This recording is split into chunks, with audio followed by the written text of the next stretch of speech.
Assalamualaikum warahmatullahi wabarakatuh. Tetap semangat. Kita akan melanjutkan bahasan tentang EAFM atau Ecosystem Approach to Fisheries Management. Kali ini kita mencoba membahas lebih dalam tentang bagaimana metode penilaian indikator di dalam EAFM. Jadi kemarin kita tahu bahwa indikator dalam EAFM ini ada multidimensi ya, ada dimensi sumber daya, ada habitat dan ekosistem, teknik penangkapan, ekosistem dan sosial. Nah, dari dimensi-dimensi ini kita bagaimana menilainya sehingga kita bisa menyimpulkan bahwa kondisi di perairan tersebut masuk dalam kategori kurang, sedang, atau baik.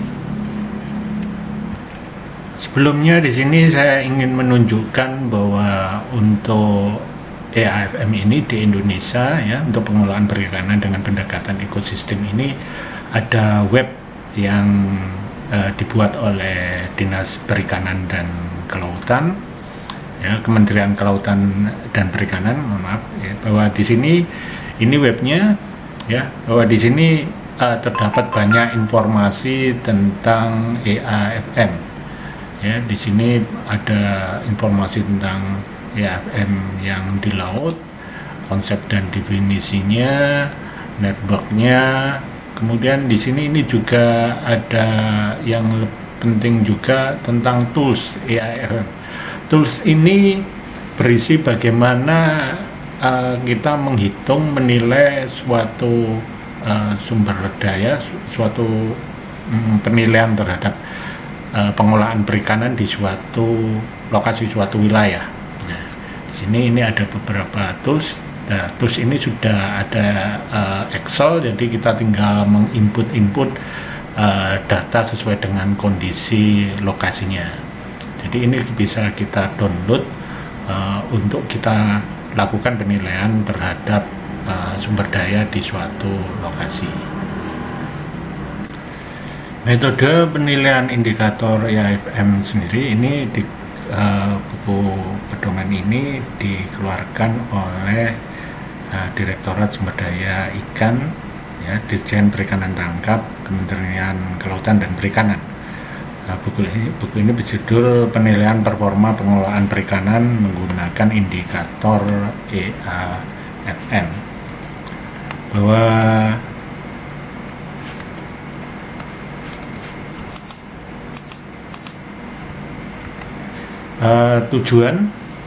tujuannya adalah dari pelaksanaan penilaian indikator EAFM pada beberapa pengolahan perikanan dan kondisi di Indonesia ini adalah untuk melihat apakah mungkin indikator ini digunakan untuk menilai performa pengelolaan perikanan di beberapa skenario lokasi, serta memberikan rekomendasi perbaikan pengelolaan berdasarkan hasil penilaian tersebut.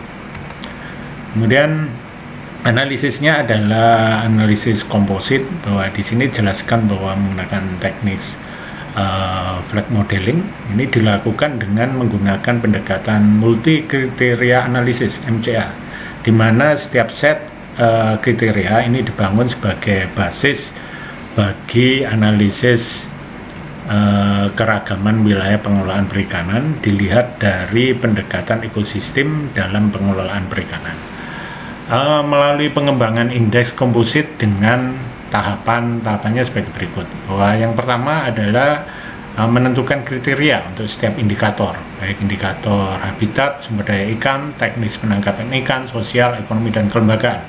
Kemudian kajian dari keragaman masing-masing WPP, karena di sini tetap lokasi skop areanya WPP untuk setiap indikator yang diuji. Kemudian memberikan skor untuk setiap indikator, ya. Kemudian bobot ini memang ada beberapa sampel atau beberapa analisis hasil riset, ada yang diberi bobot, ada yang juga tidak memberikan bobot. Kemudian mengembangkan indeks komposit hasil-hasil masing-masing aspek ya, dengan bersamaan sebagai berikut. Kemudian mengembangkan indeks komposit untuk seluruh, jadi seluruh kriteria yang disebutkan di atas: habitat, sumber daya ikan, teknis penangkapan, sosial, ekonomi, dan kelembagaan. Nah, ini untuk analisis indikator. Yang pertama adalah sumber daya ikan, bahwa sumber daya ikan ini ada beberapa indikator. Yang pertama CPUE baku, catch per unit effort.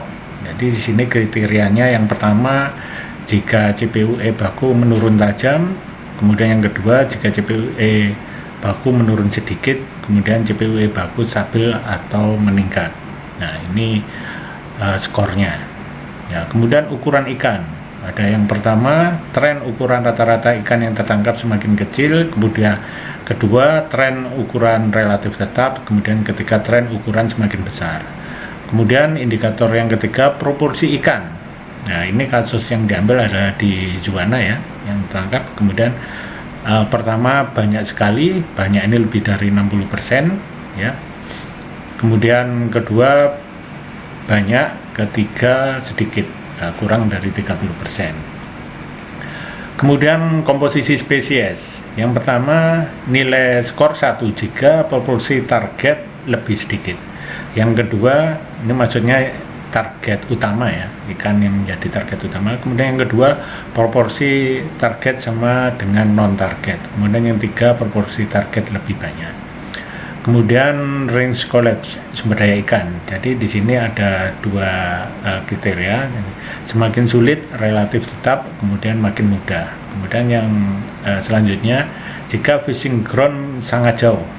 Nah, kemudian skor 2 jika fishing ground jauh, dan ketiga jika fishing ground relatif tetap jaraknya. Kemudian spesies ETP ya. Kemudian nilai 1 jika banyak tangkapan spesies ETP, kemudian kedua sedikit tangkapan spesies ETP, kemudian ketiga tidak ada spesies ETP yang tertangkap. Kemudian yang kedua adalah domain, habitat, dan ekosistem. Ini indikator pertama dilihat dari kualitas perairan, yang kedua dari status lamun di sini. Kalau dilihat dari kualitas perairan, kemudian ada beberapa kriteria. Yang pertama, limbah yang reidentifikasi secara klinis, audio, dan visual. Nah, jadi ini bisa dari bau, dari penglihatan ya. Yang pertama tercemar, yang kedua skor 2 tercemar sedang, skor 3 tidak tercemar ya. Kemudian dilihat dari tingkat kekeruan. Nah, skor 1 jika lebih dari 20 mg per meter kubik, ini konsentrasi tinggi, sampai yang terendah 3 jika kurang dari 10 mg per meter kubik, konsentrasi rendah. Kemudian eutrofikasi, skor 1 jika konsentrasi klorofil A lebih dari 10 mg per meter kubik, ini terjadi eutrofikasi. Kemudian sampai yang 2 dan yang ketiga ini, jika klorofil A nya kurang dari 1 mg per meter kubik, tidak terjadi eutrofikasi. Nah, sedangkan lamun ini jika tutupan rendah kurang dari 29,9%, sampai yang tutupan tinggi lebih dari skor 3 50%. Nah, ini masih lanjutannya ya. Ini untuk yang keanekaragaman, untuk lamun ya. Ini masih lanjutan dari lamun, biar skor 1 keanekaragaman rendah, kemudian keanekaragaman sedang, keanekaragaman tinggi, ini nilainya. Kemudian status mangrove, jika di lokasi tersebut ditemukan mangrove. Pertama dilihat dari kerapatannya, ada rendah, sedang, tinggi, dan ini nilainya bisa dilihat dari kerapatan ya, atau dari tutupan, prosen tutupan ya, kanopi di sini. Kemudian yang kedua dari keanekaragaman relatif, aksen ini keanekaragaman rendah, keanekaragaman tinggi ya. Kemudian untuk mangrove ini dari kriteria luasan, nilai skor 1 jika luas mangrove berkurang dari awal. Kemudian yang kedua, luas mangrove tetap, Yang ketiga, luas mangrove bertambah dari data awal. Kemudian yang ketiga, INP. Nilai 1 jika INP rendah, INP sedang, dan INP tinggi. Nah, kemudian status terumbu karang. Ini untuk terumbu karang. Dilihat pertama dari tutupan, persen tutupan. Nilai 1 jika skornya 1 jika kurang dari 25%, dan 3 jika tutupannya tinggi lebih dari 50%. Kemudian terumbu karang ini juga dilihat dari keanekaragaman. Nah, nilai 1 jika keanekaragaman rendah, tidak H aksennya ini kurang dari 32, atau H aksen kurang dari 1. Atau yang jika skornya tinggi, jika keanekaragamannya tinggi. Ini. Kemudian selanjutnya untuk habitat unik atau khusus, ya ini spawning ground, nursery ground, feeding ground, kemudian upwelling. Pertama, jika tidak diketahui adanya habitat unik atau khusus. Kemudian yang kedua, diketahui adanya habitat unik atau khusus dan tapi tidak dikelola dengan baik. Dan yang ketiga, diketahui adanya habitat unik atau khusus dan dikelola dengan baik. Kemudian selanjutnya adalah status dan produktivitas estuari dan perairan sekitarnya. Di sini nilai 1 jika produktivitas rendah, 2 produktivitas sedang, dan 3 produktivitas tinggi.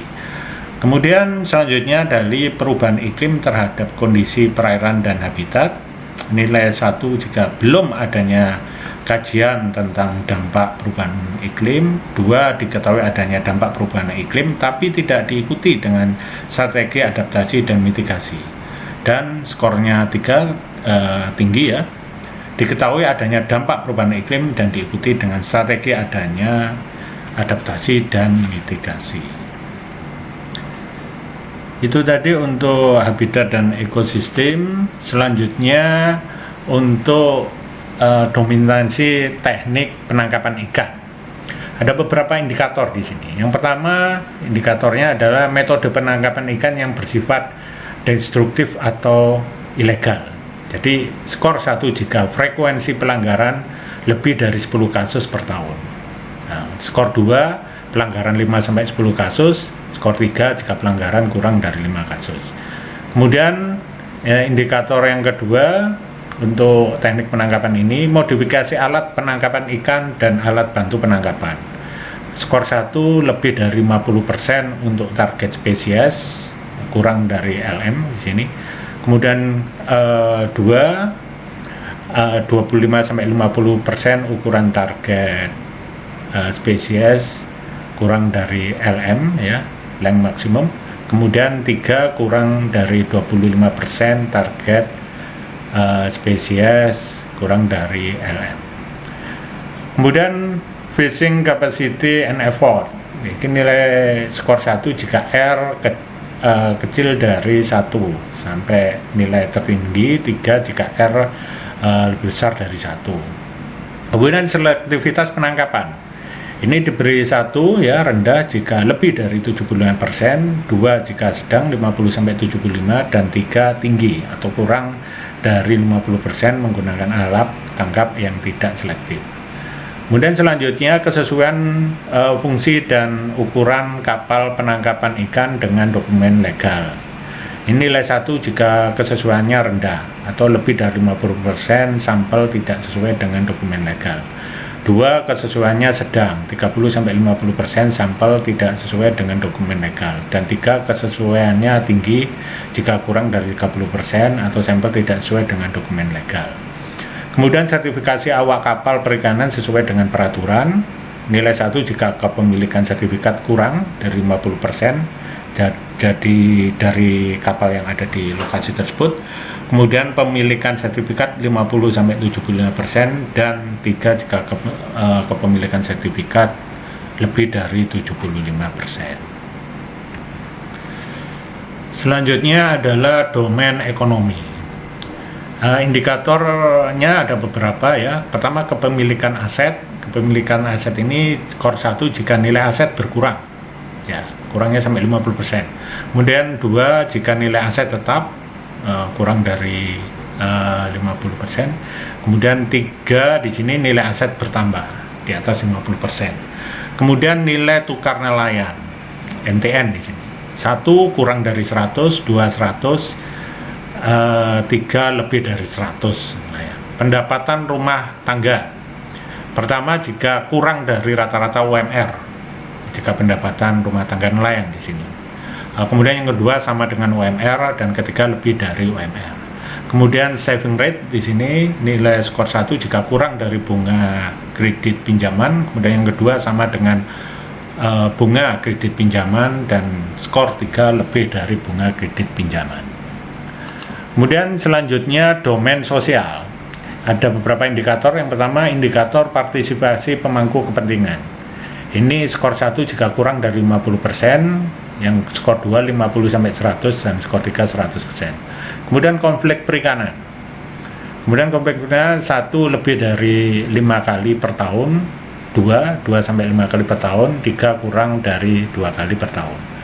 Dan yang terakhir ini pemanfaatan pengelolaan lokal dalam pengelola sumber daya ikan. Di sini termasuk dalam TEK atau traditional ecological knowledge.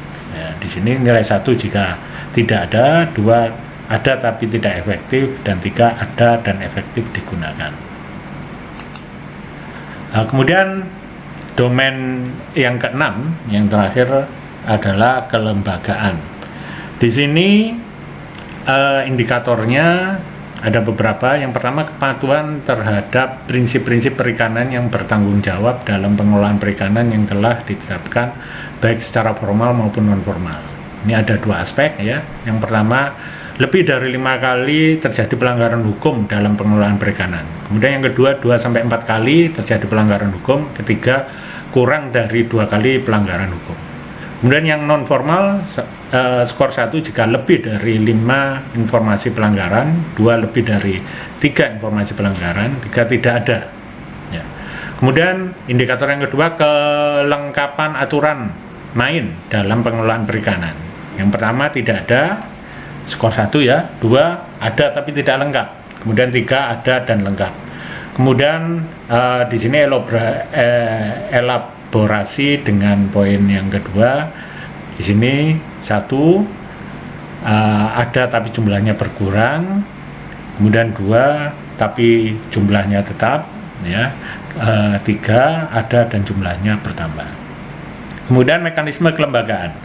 Di sini ada beberapa aspek ya. Yang pertama, jika skor 1 tidak ada penegakan aturan main, 2 ada penegakan aturan main namun tidak efektif. Yang ketiga ada penegakan aturan main dan efektif. Kemudian selanjutnya 1 tidak ada alat dan orang, 2 ada alat dan orang tapi tidak ada tindakan. Dan yang ketiga ada alat dan orang serta ada tindakan.